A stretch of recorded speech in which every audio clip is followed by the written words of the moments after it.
یہ حنیف قریشی بول رہا ہے میں کبھی بھی یہ باتیں نہ لے کے آتا اگر یہ بھانت بھانت کی بولیاں سوشل میڈیا پہ اور دائیں بائیں نہ بولی جاتی، میں کبھی بھی یہ باتیں اسٹیج پہ نہ کرتا. لیکن کیا سمجھا ہوا ہے کہ علی کا نام لینے والے مر گئے ہیں؟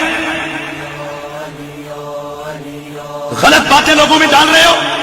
یہ صدیوں سے خارجیوں اور ناسبیوں کا عقیدہ ہے کہ علی بھی حق میں اور ان کے مقابلے میں آنے والے بھی حق میں. غلط ہے. اس پر اہل سنت و جماعت کا اجماع ہے کہ علی حق پہ تھے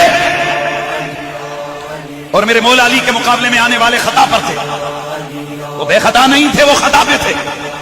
میرے مولا علی کے مقابلے میں جتنے صحابی آئے، چاہے وہ جنگ صفین میں ہو یا جنگ جمل میں ہو، سید عائشہ ہوں، حضرت طلحہ ہوں، حضرت زبیر ہوں یا حضرت معاویہ رضی اللہ تعالیٰ عنہ، مجمعین سارے صحابہ رضی اللہ عنہ، یہ حضرت علی کے مقابلے میں جو بھی جب بھی آیا، اہل سنت کا سلفاً خلفاً یہ عقیدہ ہے کہ حق حضرت علی کے ساتھ تھا. حق حضرت علی کے ساتھ تھا. حضرت عائشہ اور حضرت علی کا تنازع ہوا، حق علی کے ساتھ. اور جنگ صفین میں حضرت معاویہ اور ان کا لشکر مولا علی کے خلاف آیا، انہوں نے جنگ کی. اس جنگ میں 70,000 لوگ مارے گئے. اہل سنت کا سلفاً خلفاً یہ عقیدہ ہے کہ حق حضرت علی کے ساتھ تھا. حضرت معاویہ نے امیر المومنین خلیفہ بغ کے خلاف آپ نے کھڑے ہو کے تلوار اٹھائی.